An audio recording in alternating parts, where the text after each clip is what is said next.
Hi friends, welcome to our channel. నా పేరు సరస్వతి. మీరందరూ ఎలా ఉన్నారు? నేనైతే చాలా బాగున్నాను. ఇక ఈరోజు వీడియో స్పెషల్ ఏంటంటే బతుకమ్మల పండుగ కదా. స్కూల్లో పిల్లలు బతుకమ్మలను తయారు చేసిన విధానాన్ని వివరిస్తాను. ఆ వివరాలు చెప్పుకునే ముందు మన ఛానల్ని సబ్స్క్రైబ్ చేసుకోండి. వీడియో ఎక్కడ స్కిప్ చేయకుండా చూడండి. చూసి నచ్చితే లైక్ చేయండి, కుదిరితే షేర్ చేయండి, సబ్స్క్రైబ్ చేసుకోవడం మర్చిపోకండి. ఇక వీడియోలోకి వెళ్తే, మా ఫ్రెండ్ జ్యోతి స్కూల్ టీచర్ అని చెప్పాను కదా.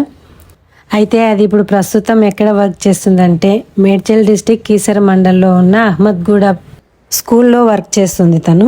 అయితే ఈ దసరా వస్తుంది కదా, ఈ దసరా ముందు హాలిడేస్ ఇస్తారు కదా. ఈ నవరాత్రుల్లో ప్రతిరోజు బతుకమ్మను పేరుస్తారు కదా. అందులో భాగంగానే పిల్లలకు హాలిడేస్ ఇచ్చే ముందు పిల్లల చేత బతుకమ్మని మొదటి రోజు ఏ విధంగా తయారు చేయించారంటే టీచర్లు అందరూ కలిసి పిల్లల చేత బతుకమ్మలని పేర్పించారనమాట. అయితే దాని గురించి చిన్న కవిత చెప్తాను నా భాషలో. నేటి బాలలే రేపటి పౌరులు అన్నారు కదా. అయితే వాళ్ళని తీర్చిదిద్దే క్రమంలో వీరి పాత్ర ఎంత అనేది కూడా మనకు తెలుసు కదా, ఉపాధ్యాయులది. అయితే వీళ్ళపైన ఒక కవిత చెప్పాలనిపించింది ఈ సందర్భంగా, అందుకే కవిత చెప్పబోతున్నాను. నేటి బాలలే రేపటి పౌరులు అన్నారు కదా, అలాంటి నేటి ఈ బాలల్ని రేపటి భావి భారత పౌరులుగా తీర్చిదిద్దే ఈ పంతులమ్మలు రేపటి వీరి ఉజ్వల భవిష్యత్తుకు దిశానిర్దేశం చేసే దిక్సూచీలు ఈ పంతులమ్మలు. బ్రతుకు పోరును విజయ పథంలో నడిపించేందుకు దోహదపడే మార్గదర్శులు ఈ పంతులమ్మలు. అందరినీ ఆదర్శవంతులుగా తీర్చిదిద్దాలని ఆరాటపడే అధ్యాపకురాన్లు. మంచి చెడులను వివరించి ఉన్నత విద్యను ఇచ్చే ఉపాధ్యాయులు. ధర్మాధర్మాలను బోధించే బోధకులు. నీతి అనీతిని విశదీకరించి విజ్ఞానాన్ని పెంపొందించి వివేకాన్ని మేల్కొల్పే విద్యావేత్తలు.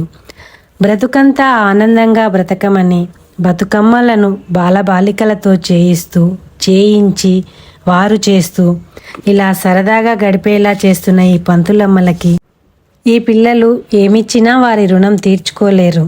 వారు చేయాల్సిందల్లా ఒక్కటే, ఈ పంతులమ్మలు కోరుకున్నట్లుగా, వారు ఆశించినట్లుగా ఈ బాలబాలికలు ఉన్నత విద్యలను చదివి ఉన్నత శిఖరాలను అధిరోహించడమే వారు ఇచ్చుకునే, టీచర్స్ కోరుకునే ప్రతిఫలం.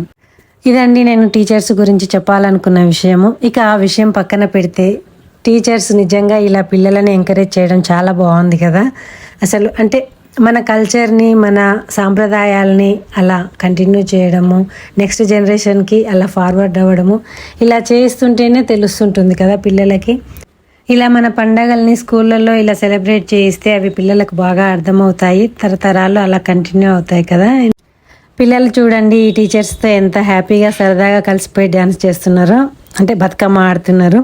మా చిన్నప్పుడు అయితే ఇలా లేడీ టీచర్స్ ఎక్కువ ఉండేవాళ్ళు కారు, అంటే మాకు అసలు లేడీ టీచరే లేరు, చాలా తక్కువ మంది అక్కడక్కడ ఉండేవాళ్ళు. ఇప్పుడు లేడీ టీచర్స్ ఎక్కువయ్యారు కదా, ఇలా ఆడపిల్లలకు కూడా ఇలాంటివి నేర్పడం చాలా బాగుంది. బతుకమ్మ బతుకమ్మ ఉయ్యాలో, బంగారు బతుకమ్మ ఉయ్యాలో అంటూ పాటలు పాడుతూ చాలా హ్యాపీగా బతుకమ్మ ఆడుతున్నారు కదా వీళ్ళు. హలో ఫ్రెండ్స్, నా పాట విని పారిపోకండి. చిన్నదే పాడాను, ఇంకా నెక్స్ట్ పాడతానేమో అని భయపడకండి. మా ఫ్రెండ్ అని చెప్పడం కాదు, కానీ మా ఫ్రెండ్ అయితే చాలా యాక్టివ్గా ఉంటుంది జ్యోతి. అందరితో సరదాగా కలిసిపోతుంది. పిల్లలతో పిల్లల్లా ఉంటుంది, పెద్దలతో పెద్దలాగా ఉంటుంది, ఫ్రెండ్తో ఫ్రెండ్లా. అందరితో ఏ ఏజ్ గ్రూప్ అని లేకుండా అన్ని ఏజ్ గ్రూప్లతో కలిసిపోయేదే మా ఫ్రెండ్ జ్యోతి. మా ఫ్రెండ్ జ్యోతిని పొగడ్డానికి ఈ వీడియో చేశానని అనుకున్నారు. అదేం కాదు, స్కూల్లో చేసిన ఈ మంచి కార్యక్రమం అందరికీ చూపించాలని, అందరికీ వివరించాలని, ఈ పిల్లలకు కూడా ఇలా వీడియో చేస్తే ఆ పిల్లలు కూడా హ్యాపీగా చూసుకుంటారని చెప్పి, వాళ్ళకి ఎప్పటికీ ఇది మెమొరబుల్గా ఉంటుందని చెప్పి ఈ వీడియో చేస్తున్నాను. చూడండి ఎంత చక్కగా డ్యాన్స్ చేస్తున్నారో, వాళ్ళలో ఉన్న టాలెంట్ అంతా ఇలా బయట పెడుతున్నారు. ఇంకా పొడిగించకుండా ఈ వీడియోని ఇంతటితో ఆపేస్తున్నాను, ఎందుకంటే ఈ పిల్లలు కూడా ఈ వీడియో కోసం చాలా ఈగర్గా వెయిట్ చేస్తున్నారు, అందుకే ఇంతటితో ఆపుతున్నాను. ఇదండి ఈరోజు వీడియోలో విశేషం. ఈ వీడియో నచ్చితే లైక్ చేయండి, షేర్ చేయండి. ఇలాంటి మరిన్ని వీడియోలు మిస్ కాకుండా చూడాలి అనుకుంటే మన ఛానల్ని తప్పకుండా సబ్స్క్రైబ్ చేసుకోండి.